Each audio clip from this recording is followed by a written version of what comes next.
நீங்கள் எந்த மீன் வாங்கினாலும் இந்த மாதிரி மசாலா சேர்த்து குழம்பு வச்சு பாருங்கள், செம்ம டேஸ்ட்டாக இருக்கும்.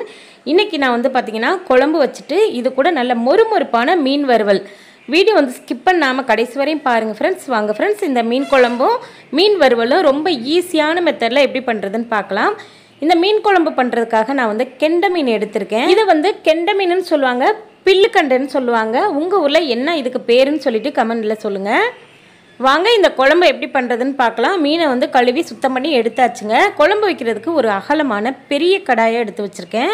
அதில் வந்து 3 டேபிள் ஸ்பூன் அளவுக்கு வந்து எண்ணெய் ஊற்றியிருக்கேன்.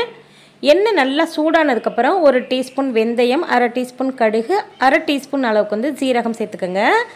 இந்த மசாலா வந்து சேர்த்திங்கன்னா ரொம்ப ரொம்ப டேஸ்ட்டும் நல்ல வாசனையாகவும் இருக்கும். இது கூட 10லேருந்து 15 பூண்டு, ஒரே ஒரு பெரிய வெங்காயம் நல்லா பொடியாக நறுக்கிட்டு சேர்த்துருக்கேன். இந்த மீன் குழம்புல வந்து பூண்டு சேர்க்கும்போது நல்ல ஃப்ளேவராக இருக்கும். வெங்காயமும் பூண்டும் நல்லா பொன்னிறமாக வதங்கட்டும், நல்லா வதக்கி விட்டுருங்க. இந்த பக்குவத்துக்கு நல்லா பொன்னிறமாக வதங்கினதுக்கப்புறம் இதில் வந்து பச்சை மிளகாய், 1 கொத்து கருவேப்பிலை, அதுக்கப்புறம் கொஞ்சமாக மல்லித்தலை பொடியாக நறுக்கிட்டு சேர்த்துக்கலாம். இதெல்லாம் சேர்த்து நல்லா வதக்கி விடுங்க. எண்ணெயிலே வச்சு நல்லா பச்சை வாசனை போகிற வரையும் நல்லா வதங்கட்டும். இது போல் நல்லா வதங்கினதுக்கப்புறம் நம்ம சேனலில் வந்து குழம்பு மிளகாய்த்தூள் வந்து போட்டிருக்கேன். கண்டிப்பாக வீடியோ பார்க்காதவங்க செக் பண்ணி பார்த்துக்குங்க. இந்த குழம்பு மிளகாய்த்தூள் 1 டேபிள் ஸ்பூன், 1 டேபிள் ஸ்பூன் அளவுக்கு வந்து தனி மிளகாய்த்தூள், 1 டீஸ்பூன் அளவுக்கு வந்து மஞ்சள் பொடி, 1 டேபிள் ஸ்பூன் அளவுக்கு வந்து உப்பு. இது கூட மல்லித்தூள் வந்து சேர்த்துக்கலாம். இந்த மல்லித்தூளில் நிறைய மசாலா சேர்த்து மல்லித்தூள் அரைச்சி நீங்கள் குழம்பு வச்சு பாருங்கள், செம்ம டேஸ்ட்டாக இருக்கும். அடுத்து நம்ம சேனலில் வந்து மல்லித்தூள் வீடியோ போடுறேன். இதெல்லாம் சேர்த்துட்டு நல்லா வதக்கி விடுங்க. எண்ணெயிலே வச்சு நல்லா பச்சை வாசனை போகிற வரை வதக்கிட்டு இதில் வந்து 4 தக்காளி பழத்தை வந்து நல்லா நைஸாக அரைச்சிட்டு சேர்த்துக்கலாம். தக்காளி பழத்தை இந்த மாதிரி அரைச்சிட்டு சேர்க்கும்போது உங்களுடைய மீன் குழம்பு நல்லா திக்காக இருக்கும், டேஸ்ட்டாக இருக்கும். மீன் எடுத்து சாப்பிடும்போது தக்காளி வந்து டிஸ்டர்ப் பண்ணாமல் இருக்கும். நல்லா ஒரு பெரிய லெமன் சைஸில் வந்து புளியை கரைச்சிட்டு சேர்த்துக்கலாம். மீன் குழம்பு நல்ல புளிப்பாக இருந்தால் தான் நல்ல டேஸ்ட் இருக்கும். அதுக்கேற்ற மாதிரி நீங்கள் வந்து புளியை கூடவோ குறைச்சோ வந்து சேர்த்துக்கலாம். புளி சேர்த்துட்டு குழம்புக்கு ஏற்ற மாதிரி தண்ணியும் புளியும் சேர்ந்த மாதிரி கரெக்டாக அளவு பண்ணி நீங்கள் வச்சுக்கலாம். இப்போ குழம்பு வந்து ரெடி ஆயிடுச்சு பாருங்கள். இதை வந்து நம்ம கொதிக்க விடணும். கொதிக்கிற கேப்பில் மீனை வந்து வறுத்துக்கலாம். மீன் வறுக்கிறதுக்கு 1 டேபிள் ஸ்பூன் மிளகாய்த்தூள், 1 டீஸ்பூன் மஞ்சள் தூள், இது கூட பார்த்திங்கன்னா 1 டீஸ்பூன் அளவுக்கு வந்து உப்பு, குழம்பு மிளகாய்த்தூள் வந்து சொல்லியிருந்தேன் இல்லையா, அந்த குழம்பு மிளகாய்த்தூளும் 1 டேபிள் ஸ்பூன் அளவுக்கு வந்து சேர்த்துக்குங்க. இது கூட 2 டேபிள் ஸ்பூன் அளவுக்கு வந்து கார்ன்ஃப்ளவர் மாவு, 1 டேபிள் ஸ்பூன் அளவுக்கு வந்து எண்ணெய்.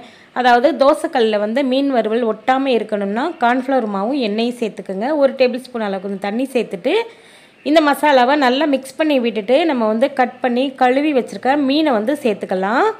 மீனில் நல்ல மசாலா படுற மாதிரி நல்லா அழுத்தி அழுத்தி விட்டு நல்லா இதை வந்து ஊற விட்டுருங்க. 10 நிமிஷம் போல் ஊறட்டும். அப்போ தான் அந்த மீனில் வந்து மசாலா நல்லா ஒட்டி பிடிச்சிக்கிட்டு சாப்பிட்றதுக்கு நல்லா உப்பு காரம்லாம் நல்லா பிடிச்ச மாதிரி சாப்பிட்றதுக்கு நல்லா டேஸ்ட்டாக இருக்கும். கார்ன்ஃப்ளவர் மாவு சேர்க்க விருப்பம் இருந்தால் சேர்த்துக்கோங்க, இல்லைனா ஸ்கிப் பண்ணிடலாம். மீன் மசாலா உதிராமல் இருக்கும் கார்ன்ஃப்ளவர் மாவு சேர்க்குறதுனால. இதில் வந்து கார்ன்ஃப்ளவர் மாவு சேர்க்கறதுக்கு விருப்பம் இல்லாதவங்க அரிசி மாவு கூட சேர்த்துக்கலாம். இப்போ பாருங்கள், நம்ம வந்து கொதிக்க வச்சா குழம்பு ரெடி ஆயிடுச்சு. இதில் வந்து மாங்காய் சேர்த்துக்கலாம். மாங்காய் சேர்த்துட்டு மாங்காயை முழுமையாக வந்து வேக வைக்க வேண்டாம், அப்புறம் ரொம்ப புளிப்பு இறங்கிரும். 3/4% மாங்காயை போட்டு வேக வச்சுருங்க. இந்த மாதிரி 4-5 நிமிஷம் மட்டும் நல்லா சலசலன்னு கொதிச்சதுக்கப்புறம் இதில் வந்து மீன் சேர்க்கணும். மீன் குழம்புல வந்து தனி மிளகாய்த்தூள் சேர்க்குறத விட மசாலா போட்ட மிளகாய்த்தூள் வந்து சேர்த்து பாருங்கள், செம்ம டேஸ்ட்டாக இருக்கும். குழம்பு நல்லா திக்காக இருக்கும். பாருங்கள் நம்மளுடைய குழம்பு எவ்வளோ திக்னஸாக இருக்குது. நல்லா கொதிச்சதுக்கப்புறம் மீனை வந்து சேர்த்துக்கலாம். மீன் மண்டை பார்த்திங்கன்னா நல்ல பெரிய சைஸ் மண்டைங்க. அது கூட கொஞ்சம் சதைப்பகுதி, அதுக்கப்புறம் வால் பகுதி, நடுப்பகுதியை மட்டும் நம்ம வறுக்கிறதுக்கு எடுத்து வச்சுருக்கோம். இப்போது மீனெல்லாம் வந்து சேர்த்துட்டு சிம்மில் வச்சு ஒரு மூடி போட்டு அப்படியே வேக விடுங்க. 10லேருந்து 15 நிமிஷம் போல் இந்த மீன் வேகட்டும். நம்ம சேனலில் ஏற்கனவே நிறைய மீன் குழம்பு வந்து போட்டிருக்கேன். அதில் வந்து பூண்டு சேர்க்காம மீன் குழம்பு வைக்கிறீங்களேன்னு எல்லாருமே கேட்டிருந்தீங்க. அதுக்காக நம்ம வந்து பூண்டு சேர்த்து இன்றைக்கி மீன் குழம்பு வச்சுருக்கேன். இந்த மீன் குழம்பு ரெசிபி கண்டிப்பாக உங்களுக்கு பிடிச்சிருந்தா நம்ம சேனல் ஹோம் டூர் குக்கிங்க்கு உங்களுடைய ஆதரவை தொடர்ந்து கொடுங்க. இப்போது மீன் வந்து நல்லா வெந்துருச்சு. குழம்பை இறக்கி வச்சுட்டு மீனை வந்து இப்போ வறுக்கலாம். இந்த மாதிரி நிறைய எண்ணெய் வச்சு மீனை வறுக்கிறதுக்கு உங்களுக்கு விருப்பம் இருந்துச்சுன்னா இந்த மாதிரி வறுத்துக்கங்க. இல்லைனா கொஞ்சமாக எண்ணெய் விட்டு தோசைக்கல்ல இது போல் நீங்கள் வந்து வறுத்து எடுக்கிறதுனாலும் எடுத்துக்கலாம். உங்களுடைய இஷ்டம், உங்களுடைய விருப்பத்துக்கு ஏற்ற மாதிரி நீங்கள் வந்து செஞ்சுக்கலாம். மீன் பாருங்கள், நல்லா தோசைக்கல்லில் ஒன்று கூட ஒட்டலை. நல்லா சூப்பராக மசாலாவெல்லாம் மீனில் வந்து நல்லா ஒட்டி பிடிச்சிக்கிட்டு நல்ல மொறுமொறுப்பாக இருக்குது. ஒரு சைடு நல்லா வெந்ததுக்கப்புறம் அடுத்த சைடு திருப்பி விடுங்க. நம்மளுடைய மீன் குழம்பும் மீன் வறுவலும் உங்களுக்கு பிடிச்சிருந்தா கண்டிப்பாக நம்ம சேனலை வந்து ஃபாலோ பண்ணுங்கள். இதுவரையும் நம்ம சேனலை வந்து பார்த்துட்டு ஃபாலோ பண்ணாத நண்பர்கள் தோழிகள் கண்டிப்பாக ஃபாலோ பண்ணி வச்சுக்கோங்க. இப்போது 2 சைடுமே நல்ல மீன் வந்து வெந்ததுக்கப்புறம் இதை வந்து ஒரு பிளேட்டுக்கு எண்ணெயை நல்லா வடிச்சிட்டு எடுத்து மாற்றி வச்சுக்கோங்க. அவ்வளோதான். இந்த மீன் குழம்பும் மீன் வறுவலும் உங்களுக்கு பிடிச்சிருக்குன்னு நினைக்கிறேன். பிடிச்சிருந்தா இந்த மாதிரி பக்குவத்தில் செஞ்சு நீங்களும் அசத்துங்க.